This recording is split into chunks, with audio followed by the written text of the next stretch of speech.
ఈ వీడియోలో ఉన్న కార్ ని చూసాక ఎంత మందికి డాక్టర్ డ్రైవింగ్ గేమ్ గుర్తొచ్చింది? నాకైతే గుర్తు రావడమే కాదు, నేను డ్రైవింగ్ నేర్చుకుంది కూడా ఈ గేమ్ వల్లే. ఇప్పుడు కొంతమంది వచ్చి అంటారు, అరే దాంట్లో గేమ్ ఆడి వీడు డైరెక్ట్ కార్ రివ్యూ పేజే పెట్టినరా, వీడు ఎంత పనిమంతుడురా నాయన అది అని చెప్పి అంటారు. కానీ చెప్పేది మొత్తం పూర్తిగా వింటే మీకు మొత్తం క్లారిటీ వస్తుంది. నిజంగా కార్ స్టీరింగ్ అంటే ఏంటి, కార్ స్టీరింగ్ ని ఎటు అంటే ఎటు పోతుంది అని చెప్పి బేసిక్స్ నాకు ఈ గేమ్ వల్లనే అర్థమైంది. కానీ ఈ డాక్టర్ డ్రైవింగ్ గేమ్ ఆడేసి నాకు డ్రైవింగ్ వచ్చేసింది అని చెప్పి డైరెక్ట్ కార్ తీసి నేను రోడ్ ఎక్కియలే. అలా గనక ఎవరైనా చేస్తే మీరు పైకి పోవడం లేకపోతే రోడ్ మీద ఉన్న వాళ్ళని పైకి పంపించడం గానీ ఖచ్చితంగా జరుగుతుంది. అలా ఇంకా చాలా రోజులు కింద మీద పడి ఖాళీ గ్రౌండ్లలో సర్కిల్స్ ఉంటాయి కదా, అవి కొట్టి కొట్టి ట్రాఫిక్ లలో తిరిగి అలా నా లైఫ్ వెళ్తున్న టైంలో నేను ఫస్ట్ ట్రిప్ కార్ లో వెళ్ళింది అంటే శ్రీశైలంకి. అప్పుడు ఫస్ట్ టైం అనిపించింది శ్రీశైలం ఘాట్లలో డ్రైవింగ్ చేస్తుంటే నిజంగా మస్తు భయమైంది. ఆ ఎక్స్పీరియన్స్ వల్ల కార్ డ్రైవింగ్ మీద నాకు ఇంకా ఎక్కువ ఇష్టం పెరిగింది, కార్లు అంటే ఎక్కువ ఇష్టం కూడా పెరిగింది. దాని తర్వాత ఇమీడియట్ గా చీరాల బీచ్ వెళ్ళడం, అనుకోకుండా ఇన్నోవా క్రిస్టాలో మళ్ళీ హైదరాబాద్ నుంచి గోవాకి వెళ్ళడం, ఇవన్నీ కూడా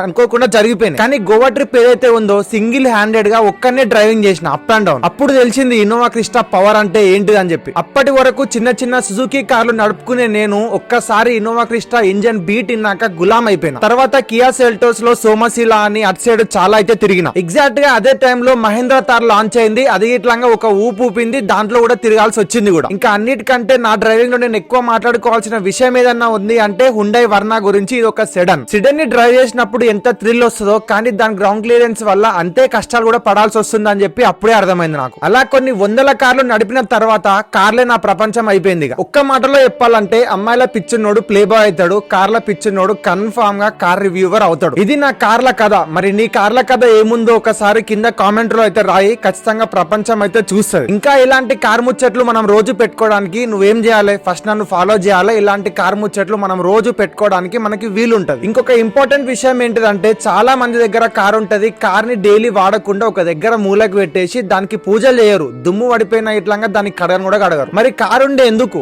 కార్ వల్ల లాస్ అవ్వడానికా లేకపోతే కార్ ఈఎంఐ మనం కట్టుకోవడానికా? మరి ఇదే క్వశ్చన్ చాలా మందికి ఉంటది. కానీ దీనికి ఏం చేయాలని చెప్పి ఒక సొల్యూషన్ ప్రాపర్ గా అయితే ఎవరికి తెలియదు. అయితే దీనికోసం ఒక సొల్యూషన్ నేను మీ దగ్గరికి పట్టుకొచ్చిన, అదే rent your car from your home. అంటే మీ కార్ ఏదైతే ఉందో మీ కార్ ని ఇంటి దగ్గర నుంచి రెంట్ కి ఇచ్చుకోవడం అనమాట. మరి ఏంటిది, ఇంటి దగ్గర నుంచి ఎలా రెంట్ కి ఇచ్చుకోవాలి, ప్రాసెస్ ఏంటిది, డీటెయిల్స్ ఏంటిది అని చెప్పి మీకు పూర్తిగా తెలవాలంటే ఇప్పుడే కింద కనిపిస్తున్న నెంబర్ కి కాల్ చేయండి. మీకు పూర్తి డీటెయిల్స్ వాళ్ళు ఇస్తారు. ఒకవేళ నెంబర్ బిజీ వస్తే వాట్సాప్ చేయండి, వాళ్ళే మీకు తిరిగి కాల్ బ్యాక్ చేసి మరి చెప్తారు.